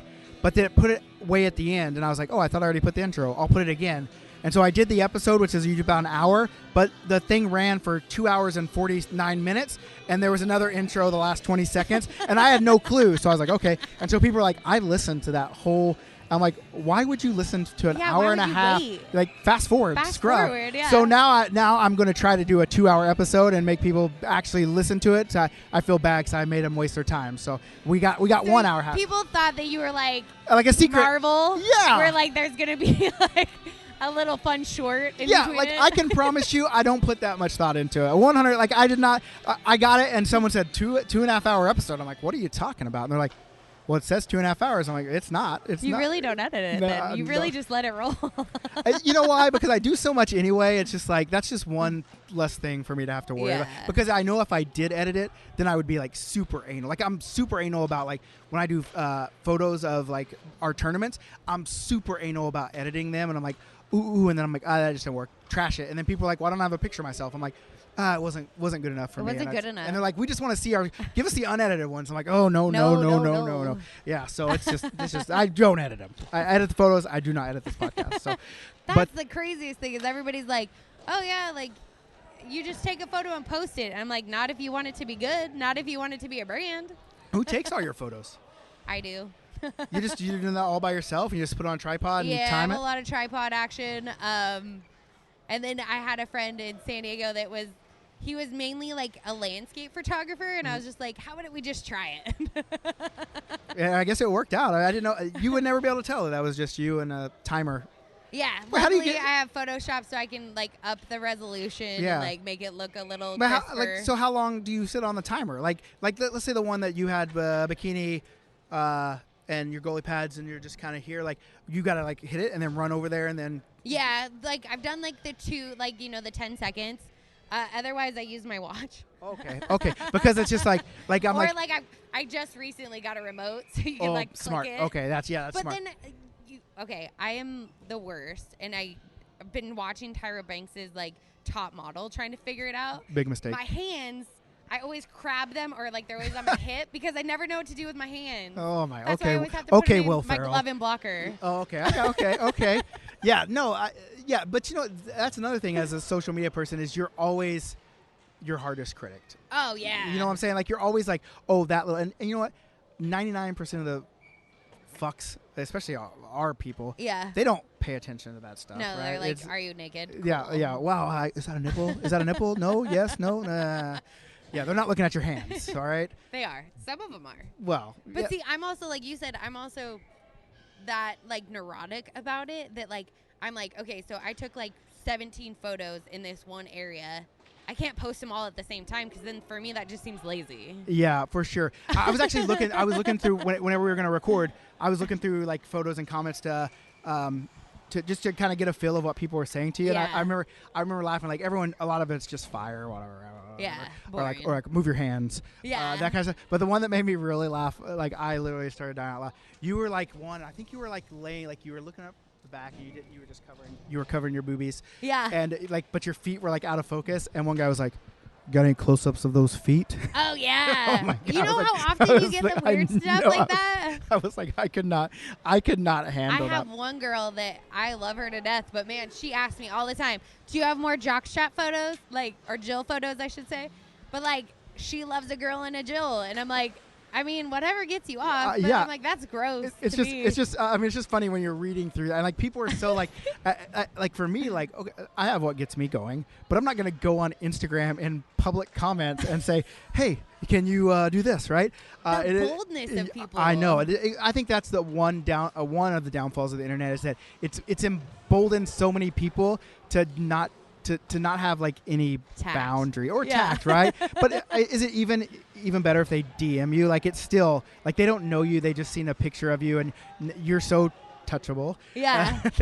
that now they feel like Only they can in say the most consensual way. Yes, we're all about consent on this episode. But it's just like it's like how do you deal with it, especially as a female, right? Because dudes are way more like no girls are messaging me asking me to see my feet. Because if they did, I'd be like, yeah, here you go, right? I just don't think that's a girl thing. Well, maybe. Maybe it might be. I don't know. I'm not a girl, so I don't know. But what I'm saying is like, how do you deal with that? Like, because you have to get it all the time. You have to. Yeah, I mean, normally I just like it, or like if it gets inappropriate, you just kind of you can block them. I am one of the ones that tries my hardest not to block people. Mm-hmm. Like I'm just like I understand and like, but it's weird having people be like like if you don't respond right away, like we were talking about, be like, oh well, you're not even that cute, or like whatever. They like try to hit you whatever with the old insult they can neg. get, Yeah, I'm gonna neg you. That'll make me really want to talk to me. Or I bet your 5 hole's really loose, or whatever the hell they have to say. No. Someone has said that to you? No way. Have they really? Yeah. Oh, my. And then, I think all of us, I tell all the girls, like, because, we all have, like, a group that we all talk about the weird stuff we've had. I was like, I tell any girl that gets a dick pic, I'm like, you finally made it. Now you're finally an influencer. So if I get a dick pic, will I also? Yeah, you're, like, a really big deal then. I bet you're, like, better than the rest of us if you get a dick pic. Well, I have something to aspire to, and now, how do I really don't want it. I'll send Nick pics. Yeah.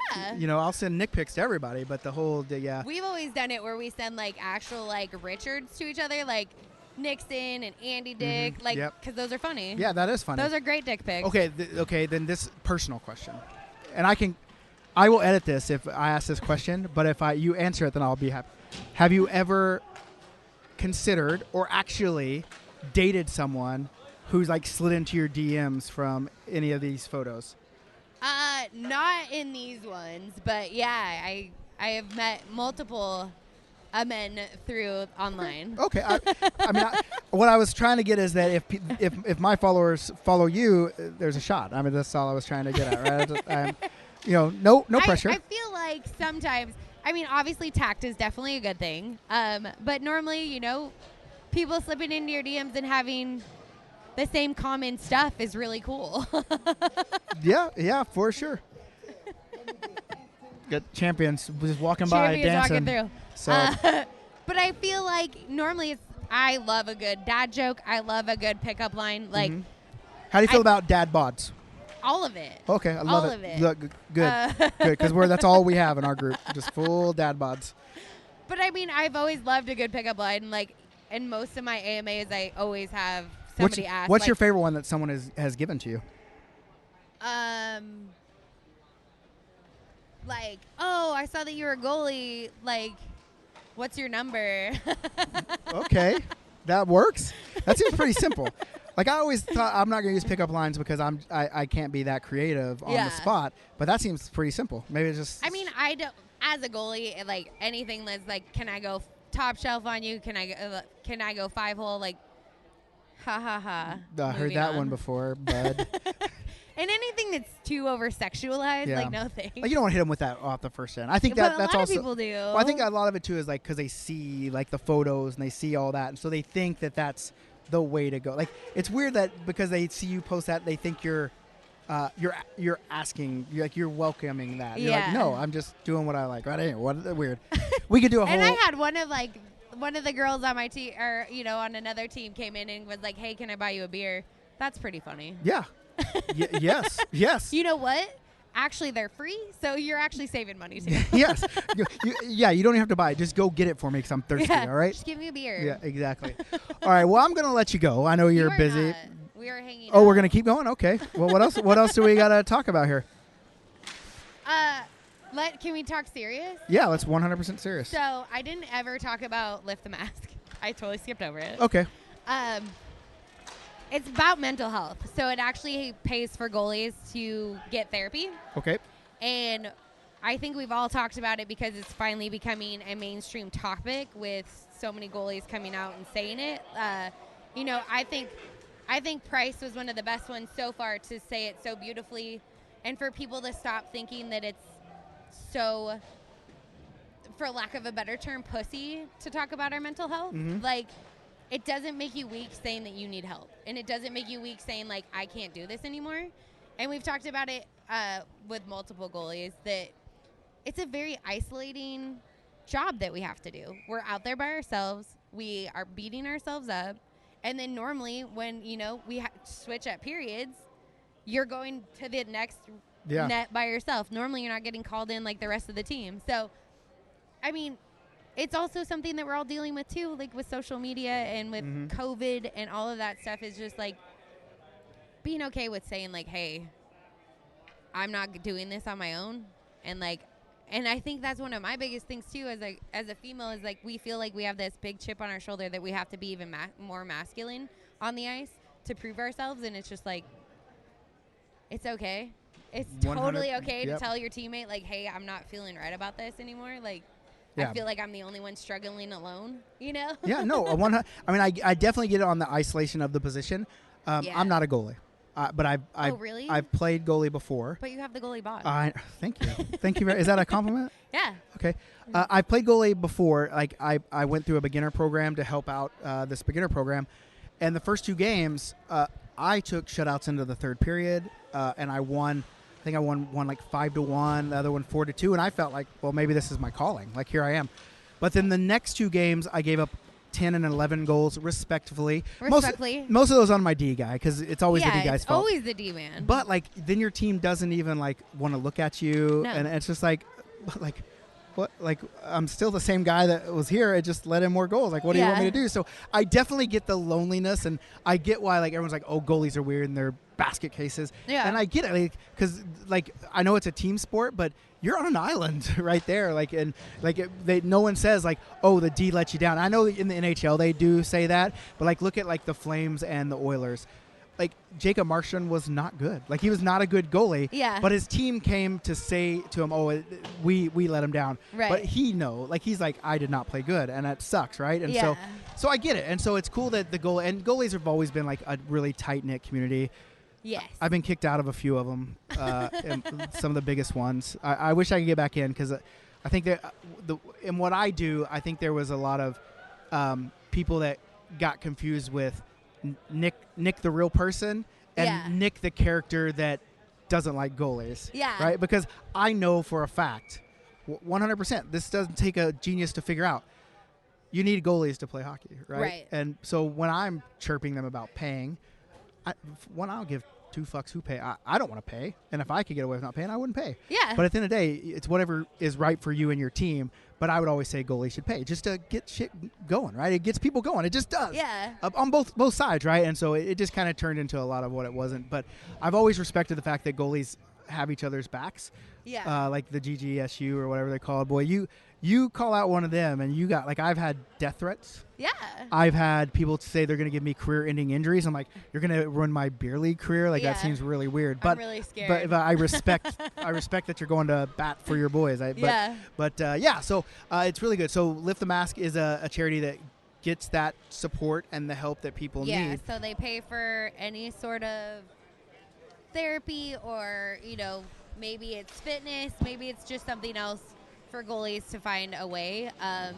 It goes kind of hand in hand with what's that one? Same. Oh man, this is so embarrassing. I'm not editing it. I know. Panda wears it on his helmet too. Like it just goes to show that like we're all in this together, and that you're not alone in this. Like, and I think that Lift the Mask has done it so beautifully. Like, I mean, they mainly work with like younger goalies just to show them like ahead of time like that mental health is actually keeping yourself healthy too. Like, but they just do great things for the community, and like more and more goalies are starting to show up with it on their helmets. And where can if we have goalies that listen to us, like where can they find more info about it? Yes. So they actually have a website called Lift the Mask. Otherwise, it's just, like I said, it's the Goalie Guild. He's an amazing human, and, like, he is just all about the goalies. So that's definitely for that. And then, I mean, you can always slip into my DMs and talk to me about mental health, too. Best pickup line. give her a good pickup line. Nothing boring. Not sliding stuff in her 5-hole. None of that stuff. None of the over sexualized. Yeah, a little sexualized. She wants like just a little brief, like a wink nod, not a full on. Like you could be like, I'm a D man or something. Yeah. Or like I'm an actual defenseman that does his job. Yeah, you're a goalie, and I feel like you'll love my D man or something like that. Something like that. But other than that, listen, Callie, it's been real. He's trying to get rid of me. No, I hope you all know this. I'm not trying to get rid of you. I've just learned that you can leave people wanting more. And I was going to say that I need to have you on the podcast more. Yeah. Maybe you could just be like our goalie correspondent. And we could just make like a little segment. Listen, I know you're a big time influencer. I don't want to put more on your plate. Yeah, kind of a big deal. I don't want to put more on your plate. Especially that I'm an MVP. Hey, oh, yeah. Now the rates just went way up. But anytime you want to be on, or you have something you want to talk about, or you're just like, you know what, I feel like I just kind of want to talk to Nick. I need to come to a tournament is the next thing. Yeah, well, when you want to come? Anytime. Oklahoma City in August. Okay. we're in Austin in October. Like that's Okay. literally 3 hours Just from do you. it. No, it's only an hour and a half. For Oklahoma City Oh, sorry. or in Austin, either way. From But- Austin, it's only an hour and a half. Oklahoma City's only 4 hours, right? Yeah, it's 3 Like, hours it's from an Dallas, easy- right? Yeah, it's not an too easy bad. Drive. Yeah, so sounds like you're going to be playing with us. So I'm like, I love that about here. Sorry. what about mine? What's up, dude? I love that about these like Midwestern states is that everybody's like, oh, it's so far, it's 4 hours, and I'm like, in California, I used to have to drive 10 hours to get home. The first time I flew into California for a tournament, we played in Long Beach, and we flew into LAX, and it took me longer to fly from Calgary to LAX than it did to drive from LAX to Long Beach, which is 17 miles. Yeah. It's asinine. Yeah, I was talking about that. You know, I was living in San Diego before I moved here, and everybody's like, "Oh, but LA's only 2 hours away." Yes, but I have never had it take less than 6 hours to get to LA. 2 hours away as a bird flies, right? Yeah. And, you know, so it's not.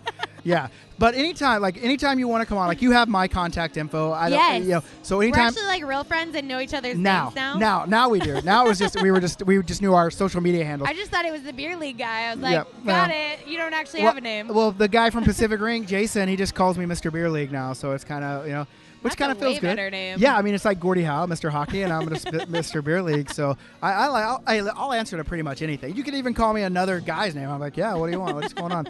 So, but I really do appreciate you taking the time because No, obviously, thank you. obviously it's I'm glad busy. that I got to stalk you a little. Well, that happens. I'm a big deal too, I guess. I don't know. He's But- totally big deal. He's got his own table. Oh, I do have my own table here. But other than that, I really appreciate you being on. Anytime you want to just hang out with Nick or you want to just talk about something that's important to you, hit me up. Yeah. We'll have you back on. Tell my followers or my listeners where they can find you before we get out of here one last time. At Teeny Tendy, just on Instagram right now, and then I'm working on my Twitter skills. I'm not very good at it What yet. about some TikTok I action? definitely have TikToks. I haven't done it in a while because it's so time consuming, but I'm gonna get back to it. And then Goalie Locks and the Three Beers is on Facebook, Twitter, and Instagram. Well, what is it not on Apple? Oh yeah, sorry. It's on all platforms. Okay, I worked gotcha. really hard to get it on Google because some people have Google, and I didn't know that was even a thing. Yeah. But it's on Spotify, Apple, Okay. Google, And all of them. And there's another one. But And submit them to every place. Every place you can find, you should submit them. Because there's people that will do like Cashbaw or something like that. I'm Yeah. like, what the fuck is that? Like, I've never even heard of that. How am I going to put it on there? Like, just do it. And I'm like, okay, cool, whatever you want to do. yeah, So, you can. And then again, like, subscribe, and save photos. and DM. yeah. And DM. DM all the time. All right, Callie. Thank you very much. Thank you so much. Turn it up. Be a beauty. Listen, subscribe, rate, This is and review. Let's get it. All right, that was Callie, Teeny Tindy. Great little interview. Obviously, we could have went, like, I kept trying to get her off because I know she's busy, and I kept trying to push her off, and she kept saying, no, I'm just going to stay here. We could have went on for hours, but that's not what happened. I finally got her off so she could go to do whatever she needed to do. She was walking around with her puppy. The puppy was freezing here in the ice rink. But this is a pretty long podcast. It was Yeah. definitely longer than an hour that we normally do. I don't know if we hit the 2.5 hour mark to make up for what we did last time. But anything you want to talk about as we end this podcast, Peck? Anything you want people to know about you? No. I mean, I think I already took care of that a couple episodes ago when I said I'm Jeff Peck. I mean, That's all they need to know. Is what you're saying? Well, I have a question for you to end this. Okay. We're getting ready to go play a championship game We are. to become the best team at the Memorial Day Shootout here in Houston. And the one question, whoa, we got total yard sales going. It's not, relax, boys. It's not that big of a deal. Are you going to pass the puck to me in this next game? Well, you know what? I mean, you specifically? Me specific. Just me. Well- You're not going to pass to anyone else. We know that. But it's, I want to say yes, I do. But given your performance over the past few games here, especially that big old whiff right in the middle of the ice that you were talking about a little while ago, I don't know. But I'll tell you what. You keep up with me. Keep your stick on the ice, and you keep up with me because let's be honest. I'm going to fucking be blazing down that ice, bud, with my top speed. We know I'm a fast guy out there. If you can keep up with me, you keep that stick on the ice, bud, I'm getting you the puck. Okay. And the only way to rebuild my confidence in my playing abilities is for you to pass the puck to me. That's the only way. Okay. But I just don't have much faith that you're going to try to rebuild my. I think you're out there for one person's confidence, and it's not mine. Listen, bud, I'm here for you. If you Okay. want the puck, I'm going to get you the puck. All day. And you know who I really want you to get the puck to? Susan Boston. No shot. If you could get the puck to Susan Boston one time and let her go to Pound Town on that puck, I think we have a good chance to win this game. If it's all about her touches right now. Let's get her some touches. Okay. Oh. I'm just going to interrupt the interview right now. Pet, can you make eye contact with me and Yeah. tell me that you're going to pass the puck to me this game? I will pass the puck to you this game. Okay, folks, he is making eye contact with me, but I don't believe him. So that's exactly the relationship that we have. So thank you so much, Peck, for your time. I really appreciate you being here today. Well, it sounds like we've got a lot of stuff to make sure that happens this game. He says if I can keep up with him, but now he's going to pass to Boston Susan, and I think it's going to be a good game. You know what? This may or may not work out well for the team, but now I'm not going to even shoot the puck at all. I'm going to do nothing but I'm going to do nothing but pass all game. No. Here's the deal. Get your three. Get your three, bud, and then go about your business and start distributing. Become a distributor. Okay. You can only score 3, so why wouldn't you pass at that point? Right. Well, Ed, that's what I was trying to do yesterday. You could. No, I you weren't. I couldn't buy. I couldn't buy. Damn it! No, you were not. You I were in the last I fucking couldn't game. buy I didn't get my 3 yet. With 5 minutes left, I didn't get you're my down 3 there, yet. and we're like, Peck, and I literally stood at the face-off dot and watched you do this, and then get mad when you couldn't get your You're 3. And I'm telling like, me to, yeah, if you you're just telling would me have to get passed my to 3 Susan fir- Boston, You're telling me to get my 3 first, which I did not have my 3 yet. That's true. I was trying for that third. He was trying hard. He was trying hard, but he didn't get it. All right, that's all. You got anything else? I got nothing else. You got anything else? Anybody else got anything else? All right.